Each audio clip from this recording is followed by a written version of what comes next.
Hey everyone, and welcome to the Eagle Eye Podcast presented by Nissan. We're live today out of Rivers Casino, Philadelphia, out by the Sportsbook. Rube, as we do this, it is 1 p.m. in the East. We are tempting the football gods. We are. We're going by what Vic Fangio said. I haven't heard anything. I don't think we're going to make any moves. We'll see. I'm not sure he'd be privy to anything going on offense, but I think it's unlikely we'll hear anything. If we do, we'll have another pod. Yeah, if they make a significant move, we'll have an emergency podcast. But until then, we have plenty to talk about today. We did speak to Vic Fangio and Kellen Moore and Michael Clay. The Eagles are a couple of days removed from another win, 4 in a row. This team is now 6-2. They're sitting pretty right now. They are, especially considering the chaos surrounding the team the first month of the season. And they were 2-2, but it didn't feel like a real promising 2-2. And everything going on with Nick and the fans and just everything. The Browns game was, just blowing the game against the Falcons in the last minute, getting blown out by Tampa. These last 4 games, they've actually looked like a good football team, at least the last 3 of them. So a lot of encouraging stuff as we sit here in what used to be the halfway mark.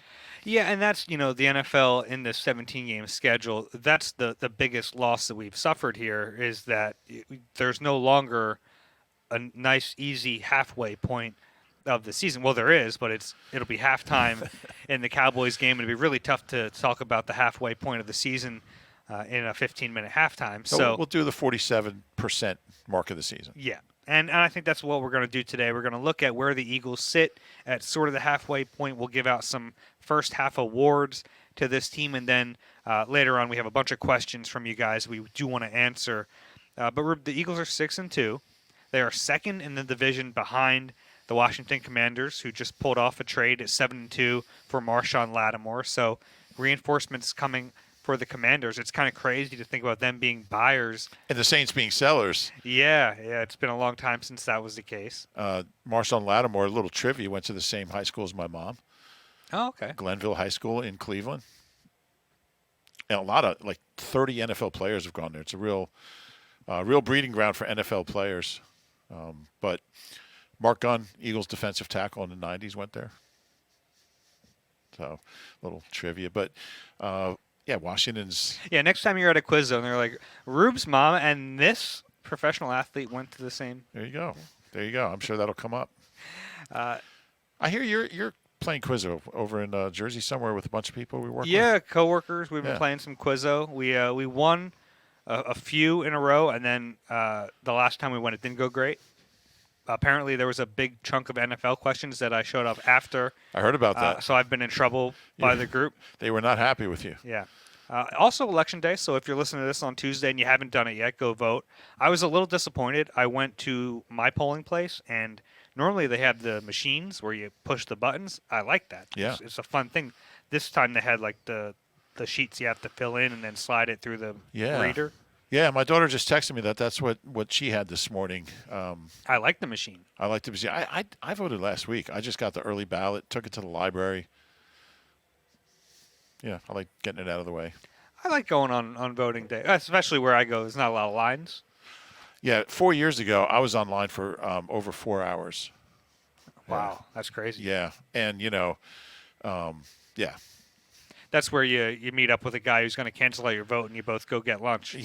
Yeah, and then he runs back. Yeah, very funny Curb Your Enthusiasm. Scene with that in it. Yeah, but we definitely encourage you to vote if you haven't yet. Working at a newspaper, did Election Day kind of bother you? It always bothered me working at a newspaper because that's the day everyone else in the newsroom has to work late. Like the one day everyone else has to work late. They all get pizza, and they act like it's this big novelty. And all the sports guys are like, "We're here every night." That's our every day. Yeah. That's what it was always like at our paper. Like it was, like the reporters would act like we actually have to work tonight. We're here till midnight. Like we're here till midnight every night. We're not getting food and But anyway. There aren't newspapers anymore, so I guess that doesn't happen. All right, Eagles at the halfway point. They're 6-2, 4-game win streak after the bye. Like you mentioned, the first one almost didn't even feel like a win, but it was. It counts in the standings, and we talked about that 4-game stretch against inferior opponents. 3-1 was fine. 4-0 would be a really big boost, and they go 4-0 in that stretch. The Commanders still ahead of them in the division, but the Eagles still play them twice. The odds makers have the Eagles ahead of the Commanders in terms of winning the division and ahead of them in terms of Super Bowl odds. So, where are you with this team? Are you fully buying that they are a serious Super Bowl contender this year? I am. I really feel that way. I still think the Lions are the class of the conference, and I think that's the toughest game that they would play if they do get that far. But I don't see another team that really scares me that much. Washington, it's funny. I think I texted you when they hit the Hail Mary at the end of the Bears game. I was like, that play could cost the Eagles a division. I mean, if it wasn't for that play, they'd be in first as it is and control their own density. But Washington's really good, and that kid's really good. He's fun to watch, man. I've never seen a rookie anything like what he does, and he's so big. He's so smart. He throws the ball so accurately, and I mean, that's going to be a great matchup between a defense that's really playing well. I don't want to get too far ahead of ourselves. Cowboys coming up Sunday, but yeah, I mean, we're not going to have a whole lot of podcasts that week before that Thursday game. So, but I think that, look, no team's won the division back-to-back since 03 and 04. Pretty confident that's going to continue. Dallas won it last year, obviously. But, yeah, I mean, there's a handful of teams in the NFC. I mean, Atlanta's playing really well. They're 5-1 since they beat the Eagles, or 5-1 including that game. Minnesota's really solid. The Packers, that was a bad, they lost at home to the Lions, but I think they're really good. And Detroit, to me, is the class of the conference. I don't know if anybody out in the West is really scaring you. Good for Jonathan Gannon. He's a good coach. And, I mean, what are they, 5-4 now? Yeah. Yeah, they're in the lead of that division right now. Yeah. Yeah, I mean, and the Rams are coming on. The Rams have been playing better since that bad start. And the 49ers, I mean, they're still talented, and you can see the odds makers still believe in them. So, keep an eye, especially with the way that division is so close. If they win that division, they're a dangerous team. Yeah, they are. They're really banged up, but yeah, they'll get guys back. But I think, I mean, if I had to rank the conference, I mean, honestly, I'd put Washington ahead of the Eagles right now. I'd go Detroit, and I think Washington, the Eagles, Minnesota, Atlanta are the next group. But it's wide open, I think. And I don't think the Lions are unbeatable, but they're playing really well in all phases. And Goff, I mean, he doesn't throw incompletions. I mean, he had like a 4-game stretch where he threw like 11 incomplete passes, something like that. It was a little more than that. But, yeah, I mean, that's that. I don't want to get ahead of ourselves. We don't, Eagles don't play them in the regular season. So if it happens, it would be in the playoffs. But I like that there's some different teams. The Lions were bad for a long time. Washington was bad for a long time. And you're seeing, Arizona's been bad forever. And you're seeing some different teams kind of having success. It's nice. Yeah, but I think you hit it there. It's like the wide open nature of the NFC right now. Yeah, I think you're right. The Lions are kind of the class of the conference. But after that, I don't know which team I would put second. I don't think there's a clear-cut answer for which team you'd put second. So I think that plays into the Eagles' favor because, if they can win the division, which is a big if. Like, if they don't win the division, I still think they can get into the playoffs, obviously. But the division is right there for them. As good as Jaden Daniels has been, he's still a rookie quarterback, and he hasn't had to play in these big moments in the NFL yet. So I know it's like he looks great, but it's a long season for a rookie. Yeah, and Eagles defense is playing really well. So, I mean, that game is in 10 days. So I think that's going to really answer a lot of questions. And it's such a shame now that game is on a short week. Yeah, it is. I hate those Thursday games. I do too. And like when the schedule came out, you thought, who really cares if they play Washington on a short week? But now it's such an important game to have it on a few days rest is not ideal. It's amazing how much a quarterback, getting the right guy, can transform a team, a franchise, a city. It's remarkable. If you have the right guy, I mean, we've seen what happens when teams don't have the right guy. I mean, the Browns have been looking for the right guy for 30 years, since Kosar. For real, they haven't had a good quarterback. So you get the right guy in there, and they've done that. I mean, they're going to be formidable for them. They're not going away. So that's, I mean, yeah, it's going to be a great rivalry. I mean, it's really the Eagles' rivals have been the Giants and the Cowboys, and Washington might be it over the next period of years. Yeah, that'd be really fun. Yeah. Yeah. And then you look at the Eagles since the bye week. Everything they've done is like what we needed to see. The defense has turned it around.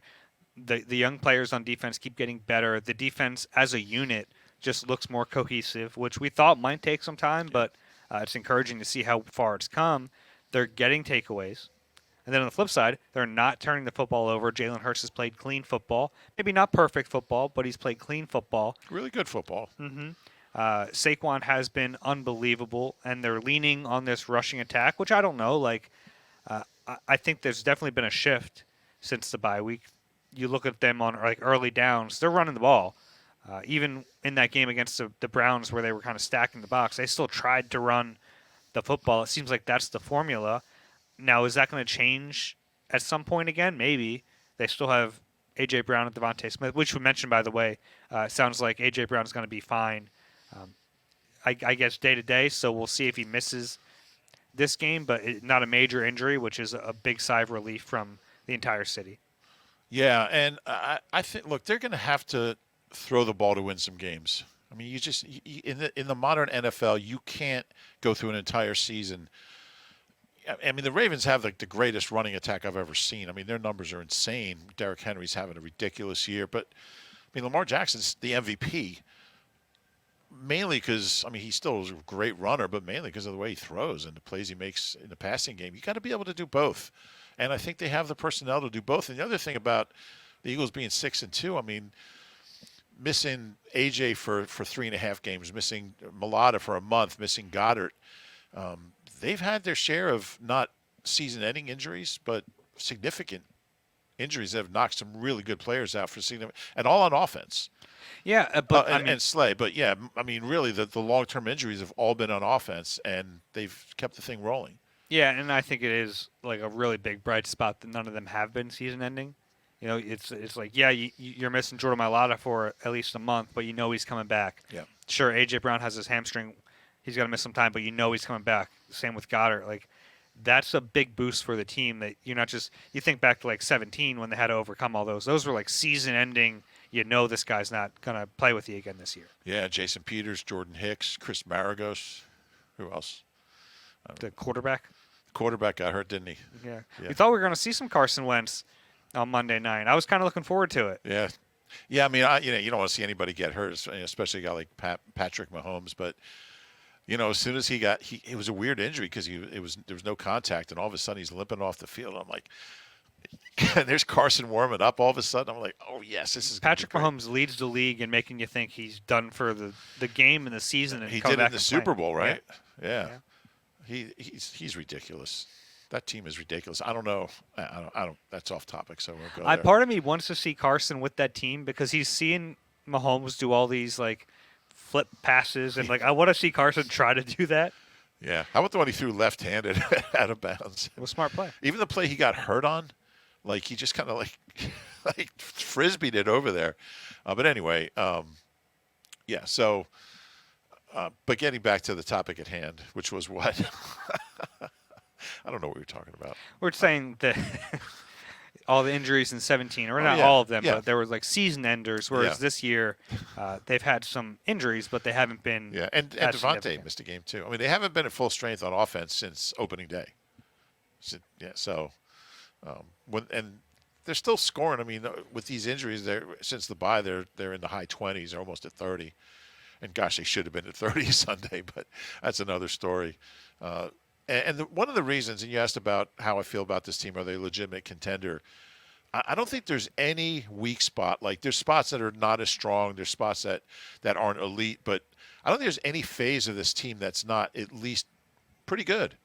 And there's no weak spots on defense. You know, you look around and, you know, ever since Cooper DeJean replaced Devontae Maddox, I mean, there's nobody you feel like, well, they got to do better there. They got to be better. They're just really solid. And, you know, when they're full strength on offense, they're really good too. So, and that's one of the reasons I think it doesn't make sense to make a trade and this could be an obsolete comment in a few hours, but you think about the value you're giving up with a pick for where you're going to upgrade, like in a big way, in a significant way. They don't have that area we feel like they have to address, and that's a good thing to have a team that's this solid, especially being so young on defense, is a really encouraging thing. What do you think the weak spot is on this team? The weakest spot? Coach. Might be. Yeah. At times. At times. And again, look, there's a reason he's 40-19. He's got the 10th highest winning percentage in history. I think there's things he does really, really well. But there's also times that he isn't helping. Yeah, and the Eagles welcomed all this criticism by the way they set up the season. There's a magnifying glass on every decision he makes. Yeah. Yeah, there's going to be, because that's his job. The nature of his role right now. But and when people talk about they got to fire him, I mean, they're 6-2. He's got a really good chance to be the 6th coach in history to make the playoffs his first 4 years. He's doing something right. They're winning, and I think he does enough good things to outweigh the mistakes. Now the mistakes were glaring on Sunday, and I can't defend some of them, and we've been through that. But in hindsight, I might have been a little overly critical. Any play in particular, the first 2-point conversion? The 2-point conversions in general, I don't mind as much when you have that play that has worked for you so well. Yeah. I still kind of stand by the 4th and 3 in the first half. I would have kicked the field goal there, and I certainly wouldn't have run the play they ran on 4th and short. Yeah, and I wouldn't have tried a 57-yard field goal. You know how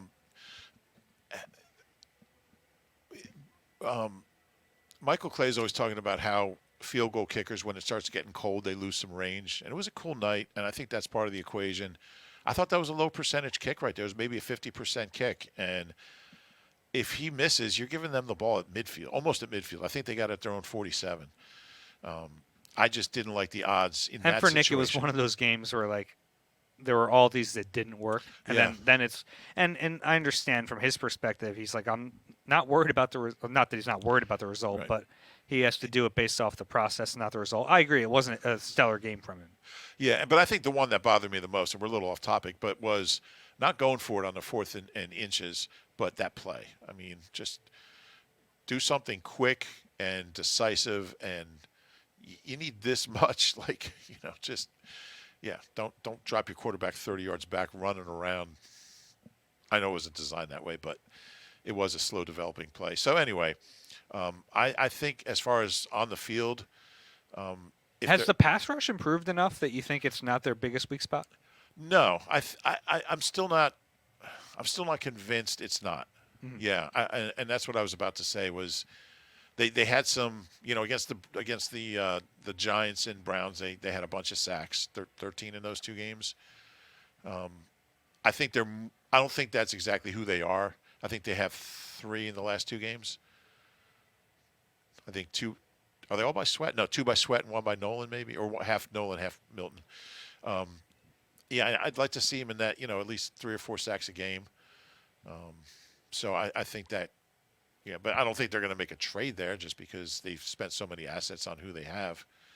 And they're doing better. Sweat, I think that's big that Sweat's kind of showing up, 5 sacks in his last 5 games and a ton of hits, quarterback hits, tackles for loss. I think he's had 8 tackles for loss in those games, in those 5 games that he has the sack. So they're doing better, but I'm still not convinced that it's an elite group. Yeah. Jalen Carter, by the way, went back and watched Sunday's game.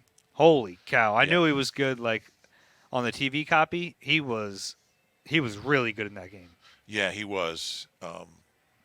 He might not be making the splash plays all the time, but he really wrecks games. I think he's a big reason this defense is playing so well. I mean, he's just – and what did he play, all but 2 snaps in that game? Yeah, pretty unbelievable. That's unheard of. I mean, Fletcher had some pretty high snap counts over the years, but, yeah, that was – he's playing at an extreme level, and I don't know if he gets enough sacks to make the Pro Bowl, but I mean he's playing at that level. He is, yeah. All right, let's get to our awards. Yeah. Through 8 games. So sort of half of the season awards. We don't have an overall MVP, but let's go offensive and defensive MVPs. Give me your offensive MVP. I'm going with, and I think there's a couple choices. There's a few choices, but I'm going with Saquon. And what he's been able to do at such a consistent level. And there's been some bumps in the roads, the drop against the Falcons and the fumble, which I still don't think was a fumble. But, man, he's been unbelievable. And he's such a workhorse and so consistent, breaking big ones, moving the chains. I mean, he's been over like 125 scrimmage yards, like in 6 of 8 games. I mean, he's so much better than I anticipated, and it's hard to imagine this team without him. I mean, he's such a big part, and he takes pressure off the passing game, off Jalen. He wears down defenses, big plays, home runs, gets in the end zone. He's starting to show some signs as a receiver, 3 for 40. On Sunday. I just think he could be even more of a weapon in the passing game, but he's my MVP. Yeah, me too. And there are some other options. Obviously, we see them with A.J. Brown versus without A.J. Brown. He's been that good. Lane Johnson just quietly a complete brick wall at right tackle. Yeah. Had an incredible game again. And I think Jalen's in the mix. He hasn't been spectacular. At least his numbers haven't. I think he's throwing the ball as well as I've ever seen him throw it as far as accuracy, not turning it over. And to have that combination of throwing the ball down the field, and he's got one of the highest yards per completion in the league without turning it over. That's a really good combo. But he's not up in that MVP. He's not quite there, but he's really going through a really good stretch right now. Yeah, it's a little recency there because the beginning of the season wasn't good. Right. The turnovers were a problem. So when you're looking at in totality of these 8 games, right. I don't think he's the offensive MVP. I think Saquon clearly is. Yeah. He's been unbelievable. Defensive MVP, we'll go back and forth. I'll go first on this one. For me, it's been Zach Bond. He's been incredible. He's all over the field. He's giving them the best linebacker play we've seen here in a long time. Who would you say since? Gosh, I mean, Berge had that really good stretch. I mean, it's obviously a relatively small sample size, but I think he's playing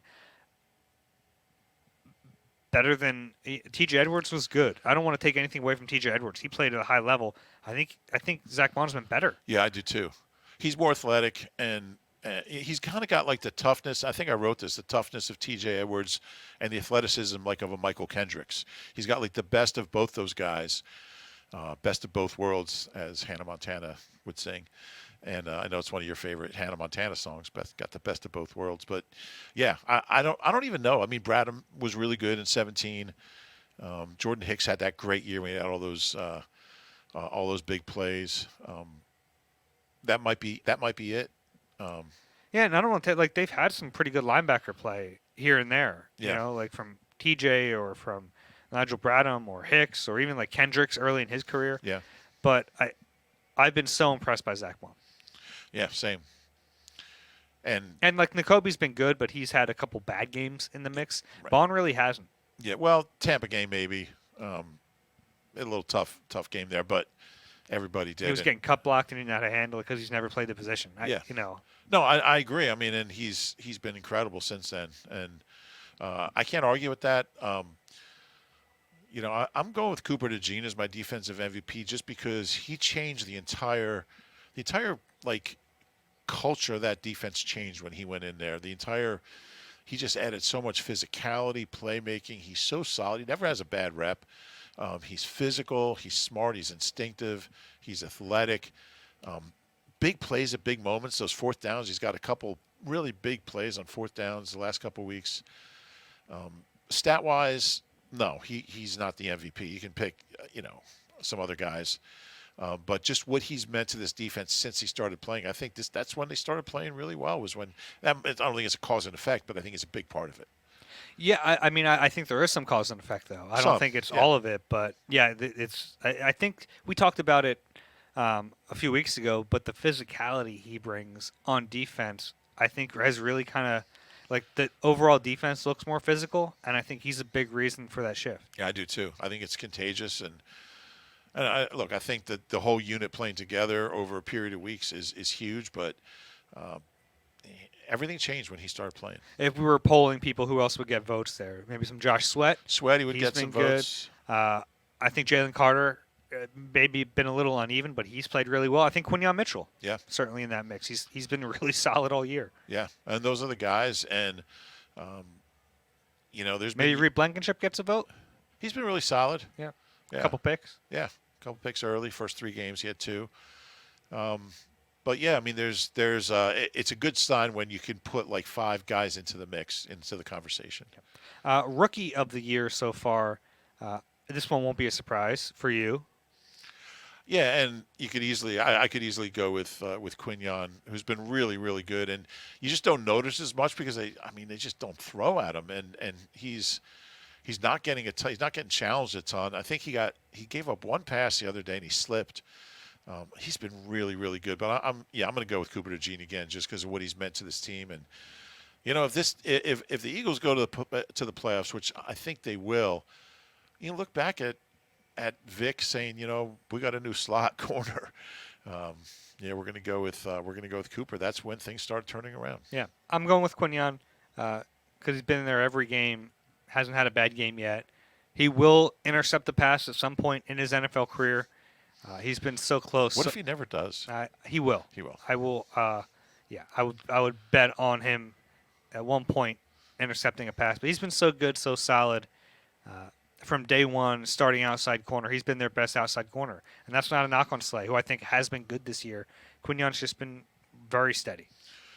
It strikes me that, like, we're talking about, when was the last time we were talking about linebackers in the MVP conversation, young cornerbacks in the Rookie of the Year conversation, and a running back who's the MVP? I mean, this season's going against everything that, we've come to understand about the Eagles. It's a very different kind of year. Yeah.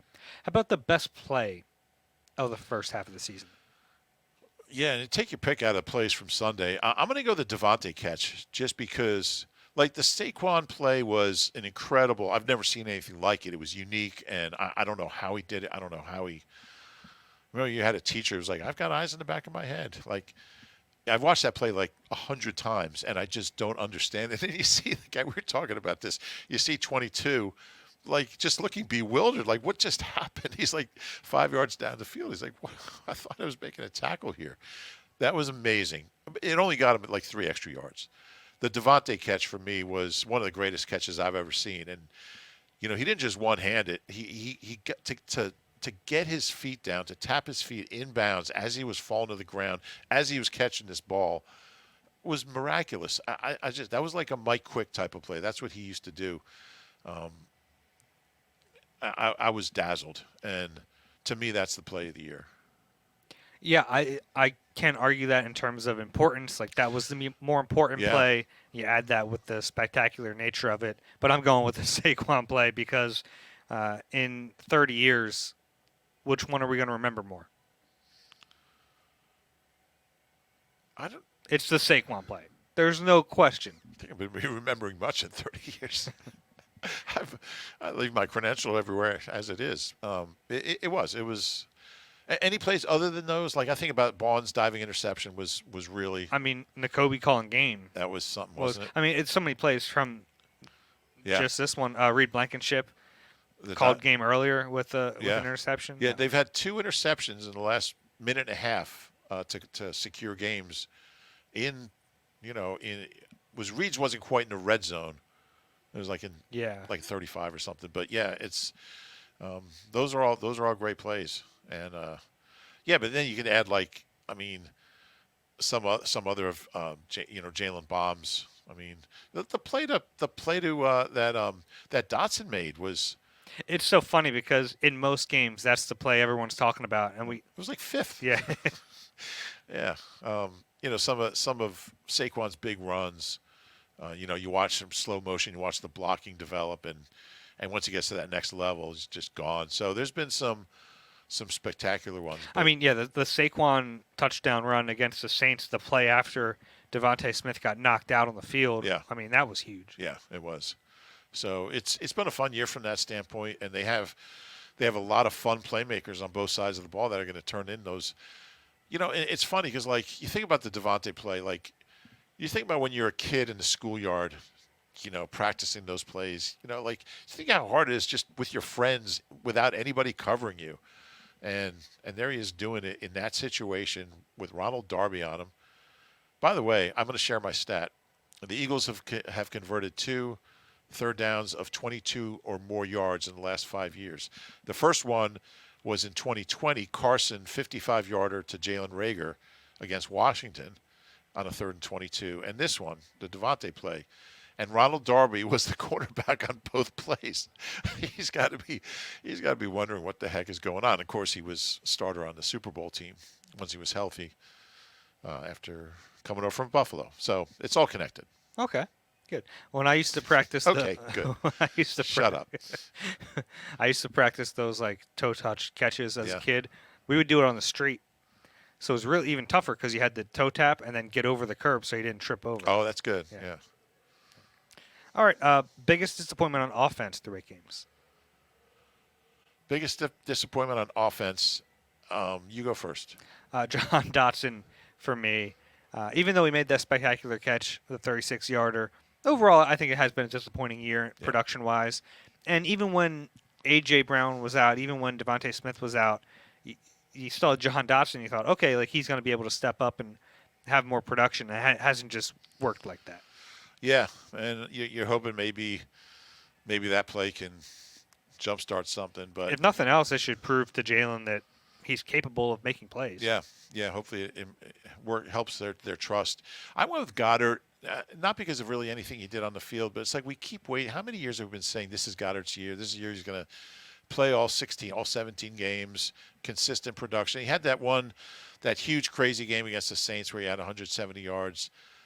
But he's hurt again. He just hasn't put together that full season. And I think he's capable of being a Pro Bowl tight end. But just seems like something happens every year. And, he wasn't really involved in the offense the first couple of weeks.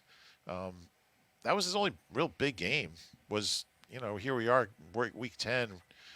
I don't know if, we'll find out tomorrow if he's back practicing. But this will be his third. This would be his fourth. He's missed 3 games. He's missed 3 already. So, like, when they initially decided not to put him on IR, they clearly thought he had a chance at least to be back before missing 4 games. Yeah, and it's a tricky thing. It's not like baseball where you can put someone on IR retroactively, and if you put him on IR now, he's got to miss 4 more games, so that's not going to happen.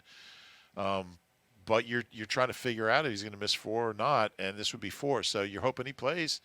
Calcaterra's been really good in his absence, and that's a positive. And Stoll's made some nice plays. He has, and he's a good blocker. But yeah, I mean, it's not making him catching the football. Yeah. So you just, maybe it's not fair to go with Goddard, but he has been a disappointment in that I just had really high expectations of him again, and for whatever reason, hasn't been there. And then on defense, biggest disappointment. I went with CJ, Chauncey Gardner-Johnson. I don't think he's been bad. He's missed some plays here and there. He's made some big plays, certainly, but I just haven't seen. And he was Johnny on the spot with that interception on the sideline. But I just don't think he hasn't been as consistent. He hasn't made the plays that I expected of him.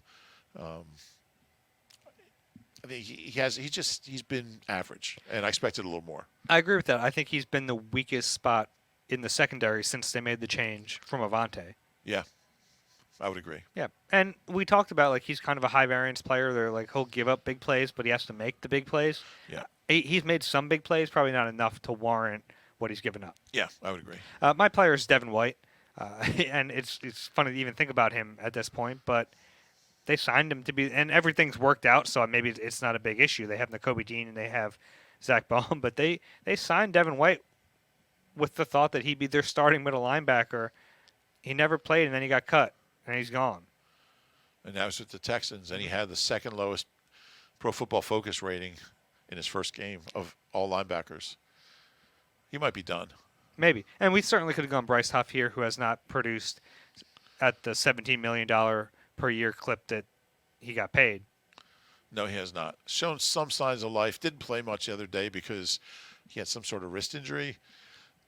Got in the game at the end because he had to, because guys were gassed, according to Vic. They had a lot of 3-and-outs early, so they had a short bench. Played some snaps. I thought he had one good pressure Sunday, so we'll see what he can do the second half. But it's been overall disappointing. Yeah. All right, that was fun. Yeah. Kind of at the halfway point. We're going to take a break, and on the other side, we'll briefly mention what the coordinators talked about today, and then we'll get to a bunch of questions from all you guys. You deserve a car that thrills you, a car that puts goosebumps on your goosebumps. At Nissan, we got everything from turbocharged SUVs to 100% electric vehicles that'll make your heart beat faster. Experience the thrill for yourself and shop your local Nissan store at nissanusa.com today. Celebrity cook Steve Martorano brings his Italian-American cooking back home to Philly. Enjoy Martorano's Prime at Rivers Casino and Steve's famous meatballs with Sunday gravy, prime steaks, and more. Make reservations at Martorano's Prime on Open Table. All right, we're back, Rube. We're here at Rivers Casino, Philadelphia. This is the Eagle Eye Podcast presented by Nissan. Yes? I just wanted to say, I just looked this up during our break. Jalen Carter's 96.3 percentage. He played 96.3% of the defensive snaps, 52 out of 54 is the highest. And StatHead's only kept snap count since 2012, but it's the highest ever by an Eagles interior lineman. Fletch had played 94.3 at Washington in 2019. Fletch is the only other guy who's been over 90. Jalen Carter had an 89 earlier, but the whole top of it is all Fletch. And then you go down to 14th, and Javon Hargrave had like a mid-80s. But that's a unique thing, playing 96% of the snaps as interior lineman.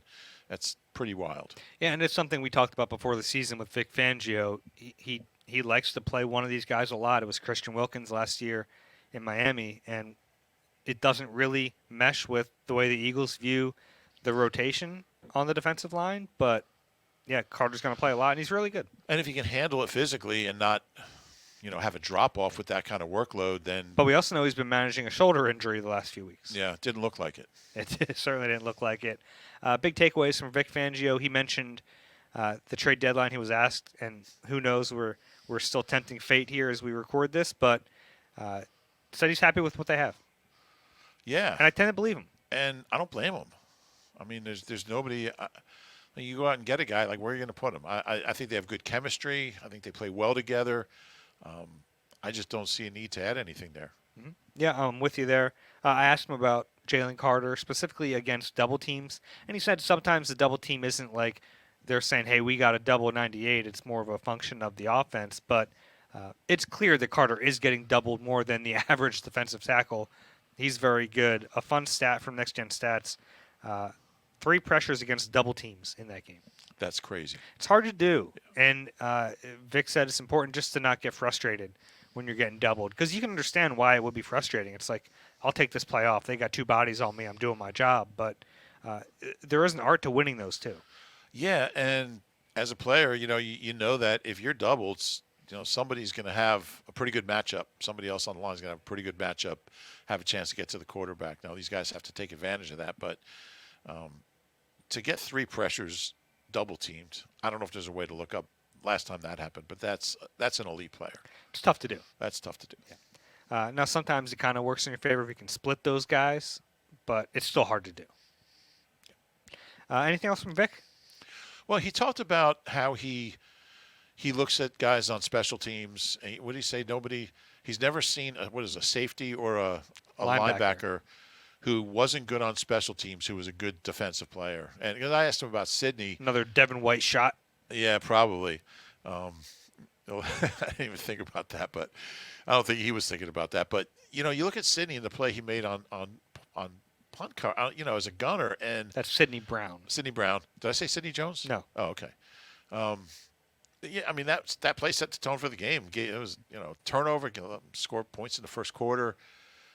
And it just shows you what kind of safety he can be. And they don't really have a spot for him at the moment, but there's no doubt in my mind he's going to be a good safety at some point in his career. And I know Vic looks at guys on defense and kind of projects them on special teams and projects them on his defense. And I know he does that with Sidney. Yeah, it's fascinating. If there were no contracts involved, you'd wonder like maybe he would get a look over C.J. Gardner-Johnson, but Yeah. I mean that's not going to happen. Not going to happen. They could find a way to get him on the field. I think we'll talk about that in one of the questions later, but I think there might be a way to get him on the field a little bit more. Yeah, we'll see. Kellen Moore, not a ton there. Not a ton there. Yeah, obviously has some familiarity with the Cowboys, but it's been a couple years now since he's been there. He knows Cooper Rush well, so even Vic said, like, yeah, ask him a little bit this week. But They were actually teammates, and then Kellen became, I think, tight ends coach, and then became quarterbacks coach, then OC. So he played with him and he coached him. I'm sure they're going to use his. I mean, he's a crazy story because Cooper Rush has been with the Cowboys since 2017. yeah, So there must be something. He played terrible against the Eagles. He started a game a couple of years ago when Dak was hurt, and in 22. Well, it was in 22. They had 3. I think they picked him off 3 times. Yeah, CJ had 2 and Slay had the other. Okay. There you go. And yeah, so But he's played well other than that in his starts. He's 5-1. that's in his only career. loss Yeah. as a starter. Yeah, he's 5-1. The numbers aren't overwhelming, but yeah, he's played well enough to win. He was okay after replacing Dak. He did throw a touchdown on Sunday. I think you have to be careful with these guys, because backup quarterbacks are there's always that tendency to like take a deep breath, like, all right, we're just facing a backup. But there's a reason he's been there since 17, and there's a reason he's been in the league this long.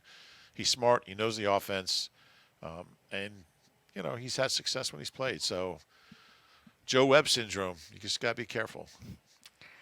You should get fined every time you mention Joe Webb in Philly. Yeah. Joe Webb.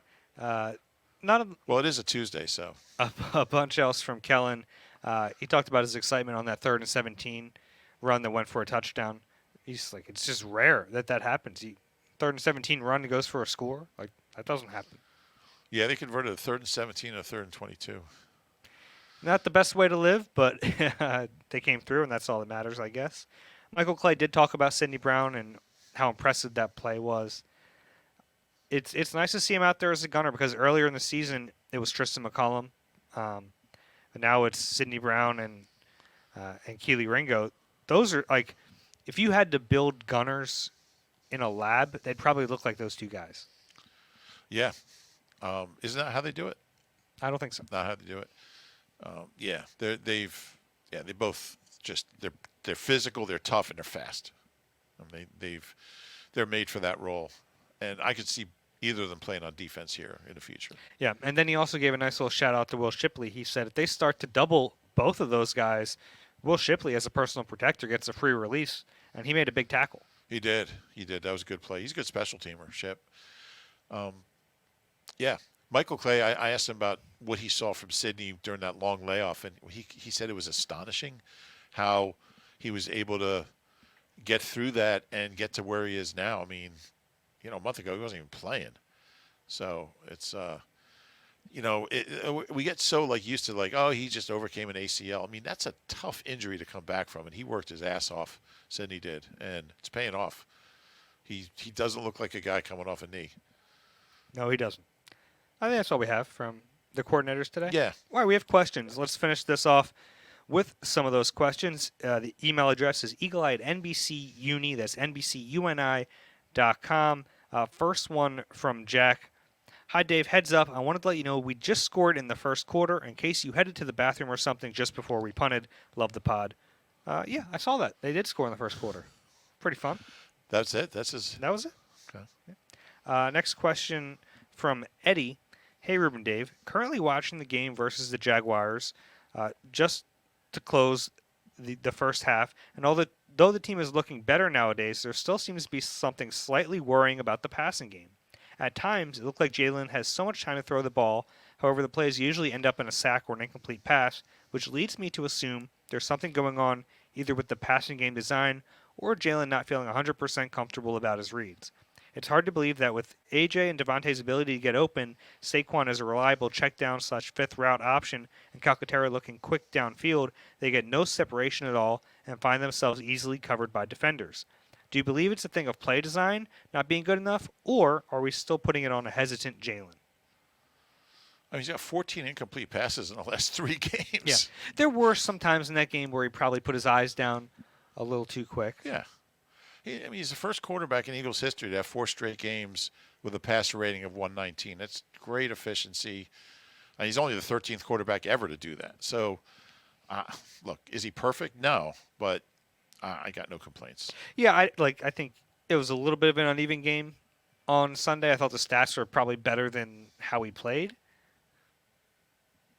He had a passer rating of 130. I don't think he played that well. Yeah, I don't know what that. I mean, I thought he was fine. I thought he did what he was asked to do, and he did it well.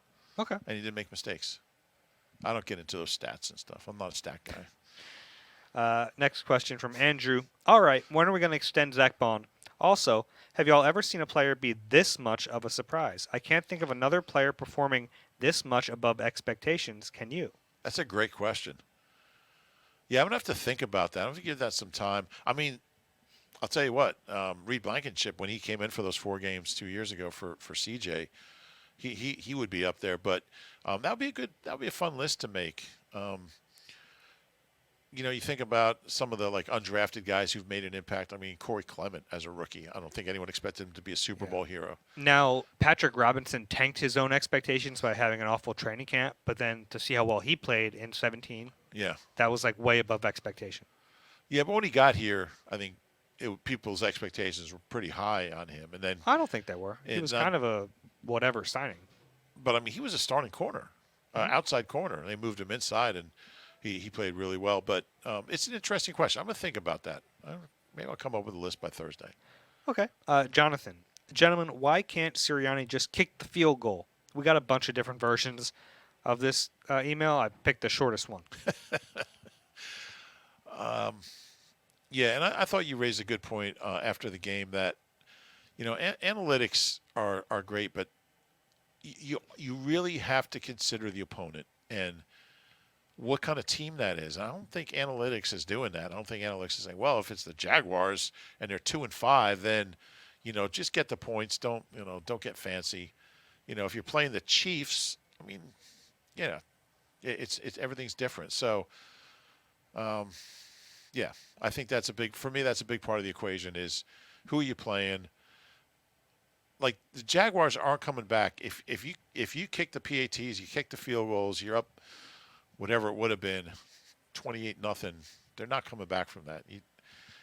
So those plays gave a bad team hope, and I think that's what you have to be careful of. Next question from Will.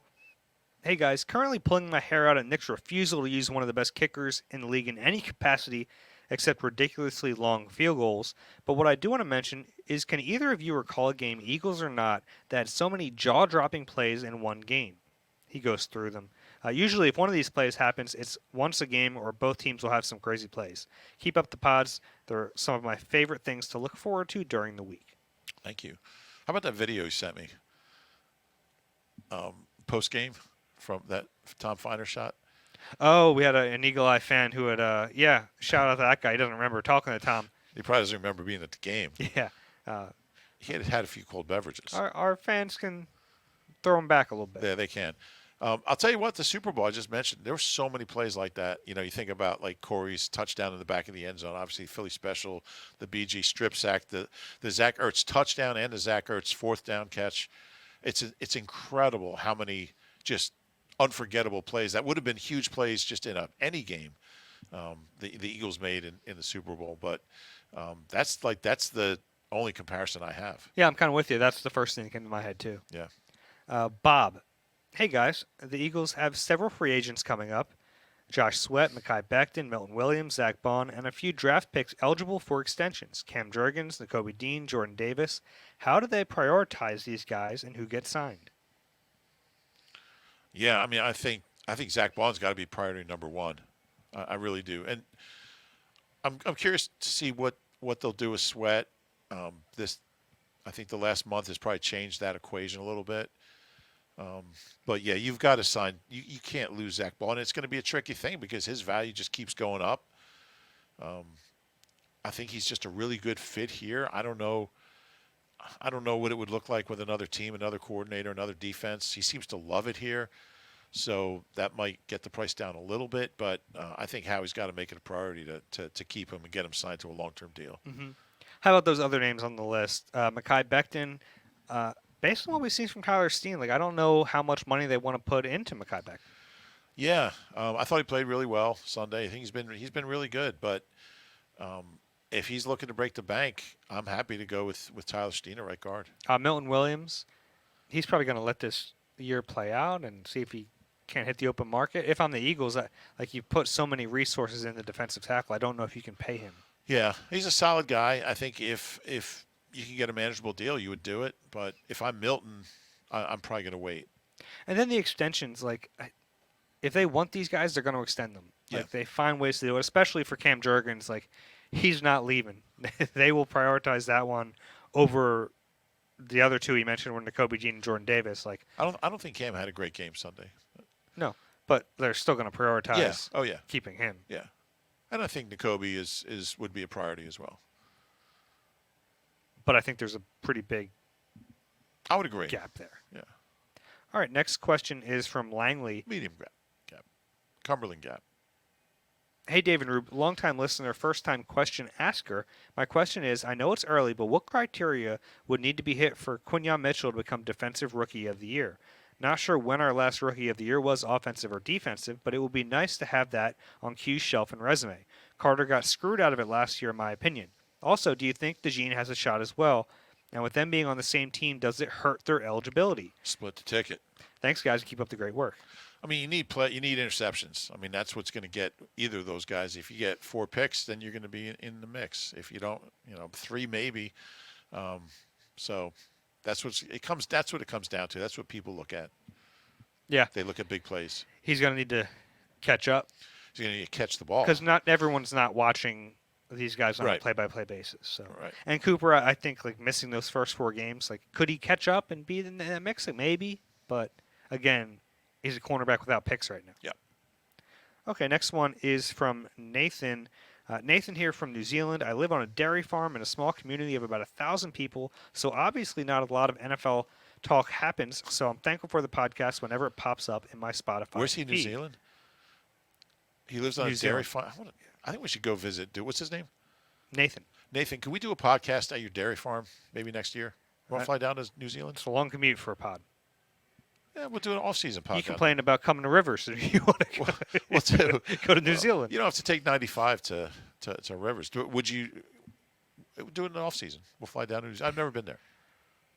Okay. All right. Thanks for hosting us, Nathan. A question How's I have. Wi-Fi at the dairy farm? Okay, sorry. Is Saquon an MVP candidate right now? And is it a MVP or an MVP? And sounds better. I'm sure Rube knows.